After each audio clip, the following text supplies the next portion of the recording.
ஆண்டவரும் அருமை ரட்சகருமாக இருக்கிற இயேசு கிறிஸ்துவின் ஆச்சரியமான நாமத்தில் எனக்கு அருமையான தேவனுடைய பிள்ளைகளே, இந்த கிறிஸ்மஸ் நல்ல நாளிலும் கூட கிறிஸ்மஸ் செய்தியை கொண்டு வருவதற்கு தேவன் பாராட்டின கிருபைக்காக, இரக்கத்திற்காக நான் ஆண்டவரை துதிக்கிறேன், ஆண்டவரை மகிமைப்படுத்துகிறேன். இந்த நாளிலும் கூட 2 கொரிந்தியர் 9ஆம் அதிகாரம் 15வது வசனத்தில் வாசிக்கிறோம். என்ன வாசிக்கிறோம்? தேவன் அருளிய சொல்லி முடியாத ஈவுக்காக அவருக்கு ஸ்தோத்திரம். எனக்கு அருமையான கர்த்தருடைய பிள்ளைகளே, அப்போஸ்தலனாய் இருக்கிற பவுல் ஆண்டவருடைய பிறப்பை குறித்து எவ்வாறாய் சொல்கிறான் என்றால், அவர் சொல்லி முடியாத ஈவு. எனக்கு அருமையான தேவனுடைய பிள்ளைகளே, இந்த வார்த்தை நல்லா கவனிங்க. தேவன் அருளிய சொல்லி முடியாத ஈவுக்காகன்னு சொல்கிறானே தவிர ஈவுகள் என்று என்ன செய்யப்படலை, சொல்லப்படவில்லை. ஈவு என்று சொல்லப்பட்டிருக்கிறது. அப்படி என்றால் அவர் இந்த பூமியில் நமக்கு பிதாவாகிய தேவன் தம்முடைய குமாரனாக இருக்கிற கிறிஸ்துவை ஈவாக ஒருவரும் கெட்டு போகாமல் தம்முடைய ஒரே பேரான குமாரனை விசுவாசிக்கிறவன் எவனோ அவன் நித்திய ஜீவனை அடையும்படி அவரை தந்தருளி இவ்வளவா இந்த பூமியில் என்ன செய்தார், அன்பு கூர்ந்தார் என்று சொல்லி என்ன செய்கிறோம், வேதத்தில் பார்க்கிறோமே. அவர்தான் நமக்கு தந்த, இயேசு கிறிஸ்து தான் நமக்கு தந்த விலை உயர்ந்த கிஃப்ட் என்பதை விளங்கி கொள்ளுங்கள். அந்த 2 கொரிந்தியர் 9ஆம் அதிகாரத்தில் நம்ம பார்ப்போம் என்றால் 1 முதல் 15 வசனத்தில் பார்க்க முடிகிறது. கொடுக்கிறதை குறித்து பவுல் என்ன செய்திருக்கிறார், எழுதியிருக்கிறார். அப்படி என்றால் பரலோகம் நமக்கு இயேசுவை என்ன செய்திருக்கிறது, ஈவாய் கொடுத்திருக்கிறது. அவர் அடிக்கப்பட்ட தேவ ஆட்டுக்குட்டி. அது மாத்திரமல்ல, நம்முடைய பாவங்களுக்காக, நம்முடைய மீறுதலுக்காக, நம்முடைய அக்கிரமங்களுக்காக இயேசு நம்முடைய வாழ்க்கையில் வெளிச்சத்தை கொண்டு வருவதற்காக, சாத்தானின் இருளை அகற்றுவதற்காக இயேசு இந்த பூமியில் என்ன செய்யப்பட்டார் என்றால் விலை உயர்ந்த கிஃப்டாக நமக்கு ஆண்டவர் என்ன செய்தார் என்று சொன்னால் தந்தருளி இவ்வளவாய் நம்ம மேலே என்ன செய்தார், அன்பு கூர்ந்தார் என்று சொல்லி நம்ம பார்க்கிறோம். அப்படி என்றால் இன்றைக்கி ஆண்டவர் இந்த கிறிஸ்மஸ் நாட்களில் நமக்கு தருகிற ஒரு 3 கிஃப்ட். என்ன கிஃப்ட் தெரியுமா? முதல் கிஃப்ட்டு லூக்கா எழுதின சுவிசேஷ புத்தகம் 1ஆம் அதிகாரம் 13-14 வசனத்தில் வாசிக்கிறோம்.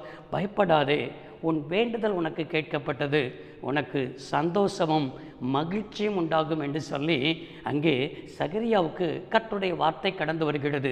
இந்த குடும்பம் தேவ சமூகத்தில் கர்த்தருக்காக ஆசாரிய ஊழியம் செய்த குடும்பம். வயது சென்றவர்களாய் மாறிவிட்டார்கள். ஆனால் வழக்கமான ஒரு ஜெபம் இருக்கிறது. வழக்கமாய் அவர்கள் ஒவ்வொரு நாளும் ஜெபிக்கிறார்கள், எப்படியாவது எங்களுக்கு ஒரு குழந்தை ஆண்டவர் தரணும், எங்களுக்கு ஒரு குழந்தையை தரணும் என்று சொல்லி குழந்தைக்காக அவர்கள் தன்னுடைய வயது சென்ற நிலையில் கூட தன் நிலையை அவர்கள் உணரவில்லை. வழக்கமான ஜெபத்தை இந்த குடும்பம் நிறுத்தவில்லை.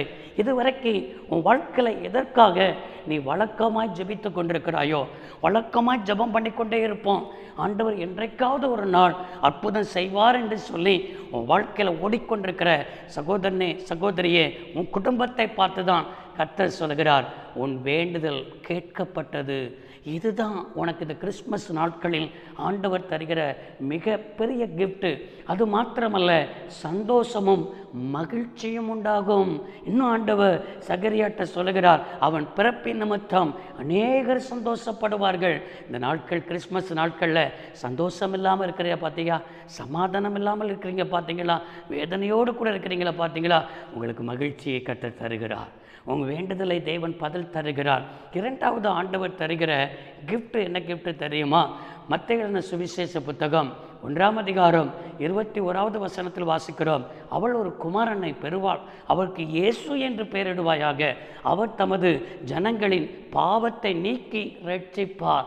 பாவத்திலிருந்து நீக்கி ரட்சிப்பை ஆண்டவர் நமக்கு பரிசாக தருகிறார். இந்த ரட்சிப்பு நமக்கு தந்த பரிசு இன்றைக்கு அநேகர் என்ன செய்யலை, மனக்கண்கள் திறக்கப்படாதபடிக்கு மனம் போன போக்கில் வாழ்ந்து கொண்டிருக்கிறார்கள்.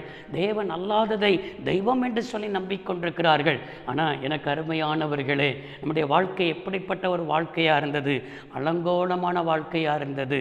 நம்முடைய வாழ்க்கை தரித்திரத்தில் வாழ்ந்து கொண்டிருந்தோம். இயேசு இந்த ரட்சிப்பை நமக்கு என்ன செய்தார், இலவசமாய் தந்திருக்கிறார். இதை தான் எபேசியர் 1 எபேசியர் 2:8-9 வசனத்தில் வாசிக்கிறோம். இது நீங்கள் விசுவாசத்தை கொண்டு கிறிஸ்து இயேசுவின் என்ன கிருபையினால் ரட்சிக்கப்பட்டீர்கள். இது மேன்மை பாராட்ட ஒன்றுமில்லை, இது கிரியையினால் உண்டானதல்ல, இது உங்களுடைய விசுவாசத்தினால் உண்டானது. எது? இந்த ரட்சிப்பு தேவன் அருளின ஈவு என்பதை என்ன செய்யணும், விளங்கிக் கொள்ளும். அந்த கிறிஸ்மஸ் நாட்களில் ஆண்டவர் தந்த கிஃப்டை நீங்கள் பாதுகாத்திருக்கிறீங்களா? ஆண்டவர் தந்த கிஃப்டை நீங்கள் பத்திரப்படுத்தியிருக்கிறீங்களா? நமக்கு ஒருத்தர்கள் பிடித்தவர்கள் என்று சொன்னால் உடனே அந்த கிஃப்டை பிரித்து பார்ப்போம். அந்த கிஃப்டில் என்ன இருக்குன்னு சொல்லி ஆர்வப்படுவோம். பிடிக்காதவங்க ஒரு கிஃப்ட்டு தராங்கன்னா அதை தூக்கி எங்கேயாவது மூலையில் போட்டுருவோம். தூக்கி மூலையில் போட்டுட்டு என்னைக்காவது ஒரு வருஷம் வீட்டை க்ளீன் பண்ணும்போது இந்த கிஃப்ட்டு என்னது அப்படின்னு சொல்லி நம்ம கையில் என்ன செய்யும் தென்படும்.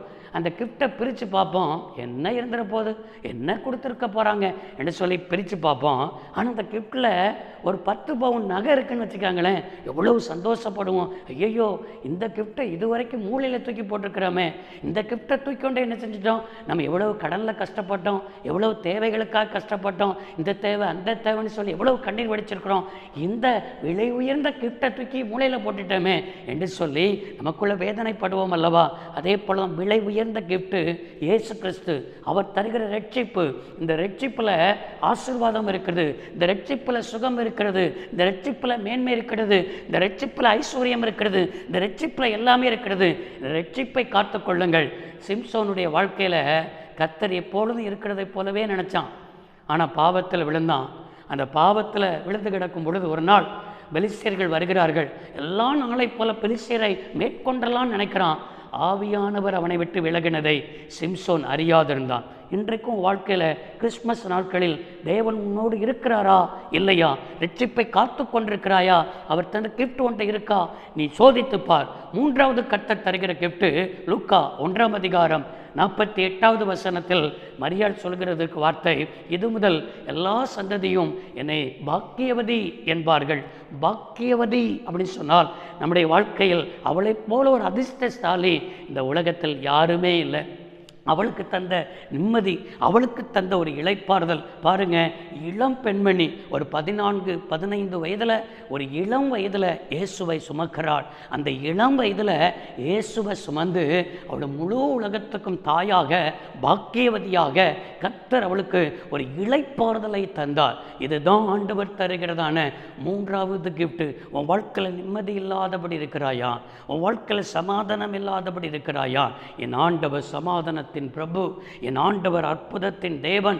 அவளை மரியாளுக்கு அந்த அற்புதத்தை கர்த்தர் என்ன செய்தார் என்று சொன்னால் அந்த நிம்மதியை தந்து, அந்த சமாதானத்தை தந்து, ஒரு என்ன ஆசீர்வாதத்தை தந்து அவளை போற்றும்படிக்கு கர்த்தர் செய்த ஆண்டவர் இன்றைக்கும் வாழ்க்கையில் இந்த கிறிஸ்மஸ் நாட்களில் அந்த நிம்மதியை, அந்த இளைப்பாறுதலை உன் குடும்பத்திற்கு, உன் வேலை ஸ்தலத்துக்கு தந்து ஆசீர்வதிக்க போதுமானவராக இருக்கிறார். இந்த கிறிஸ்மஸ் நாட்களில் நாம் என்ன செய்ய வேண்டும் என்று சொன்னால் நம்ம ஆண்டவருக்கு கிஃப்ட் கொடுக்கணும். ஏன்னா ஆண்டவருக்கு எப்படி கிஃப்ட் கொடுக்கிறது? நன்றாக விளங்கிக் கொள்ளுங்க. மத்தேயு 25வது அதிகாரத்தில் வாசிக்கிறோம், நான் பசியாக இருந்தேன், எனக்கு ஆகாரம் கொடுத்தீர்கள். எனக்கு அருமையானவர்களே, நான் தாகமாக இருந்தேன், எனக்கு தண்ணீரை என்ன செய்யணும்னு சொன்னால் கொடுத்தீர்கள். அது மாத்திரமல்ல, நான் வஸ்திரம் இல்லாதவனாக இருந்தேன். ஆண்டவர் சொல்கிறார், நான் காவலில் இருந்தேன். சீசர்கள் கேட்குறாங்க, எப்போ ஆண்டவரே நீர் காவலில் இருந்தேன், எப்போ ஆண்டவரே நீர் வஸ்திரம் இல்லாதவனாக இருந்தேன் அப்படின்னு சொல்லி. அதற்கு இந்த சிறியோரில் எதை செய்தீர்களோ அதை எனக்கே செய்தீர்கள் என்று ஆண்டவர் சொல்கிறார். இந்த கிறிஸ்மஸ் நாட்களில் நீங்கள் நல்ல ஆகாரம் சாப்பிட்றீங்க, ஒருவனுக்கு, ஒரு ஏழைக்கு நல்ல ஆகாரம் கொடுங்க, ஒரு ஏழைக்கு வஸ்திரம் வாங்கி கொடுங்க. இதுதான் ஆண்டவருக்கு நீங்கள் கொடுக்குற கிஃப்ட்டு. ஆண்டவருக்கு கிஃப்ட் கொடுக்கறதற்கு ஆயத்தமாக இருங்கள். நிச்சயமாய் சொல்லுகிறேன், உன் வேண்டுதல் கேட்கப்படும். உனக்கு ஆண்டவர் இன்னைக்கு தருகிறது மிகப்பெரிய ஆசீர்வாதம். உன் வேண்டுதலை கேட்கிறது மாத்திரமல்ல, உனக்கு ரட்சிப்பை தந்து அந்த ரட்சிப்பை காத்துக்கொள்ள உதவி செய்வார். இளைப்பாறுதலை ஆண்டவர் தருவார். தேவன் அருளின சொல்லி முடியாத ஈவுக்காக அவருக்கு ஸ்தோத்திரம். ஜெபிப்போம், அந்த ஈவை காத்துக்கொள்வோம். சர்வ வல்லமையுள்ள தெய்வமே, அன்பு தகப்பன், இந்த கிறிஸ்மஸ் நாட்களில் கூட தேவன் அருளின சொல்லி முடியாத ஈவுக்காக ஸ்தோத்திரம். உடைய பிள்ளைகள் இதை காத்துக்கொள்ள இந்த கிஃப்டை பயன்படுத்த உதவி செய்யும். இயேசு கிறிஸ்துவின் நாமத்தில் வேண்டி கேட்கிறோம் நல்ல பிதாவே, ஆமேன். உங்கள் அனைவருக்கும் எங்களுடைய சார்பாக, திருச்சபையின் சார்பாக கிறிஸ்மஸ் நல்வாழ்த்துக்கள். கர்த்தர் ஆசீர்வதிப்பார். God bless you all.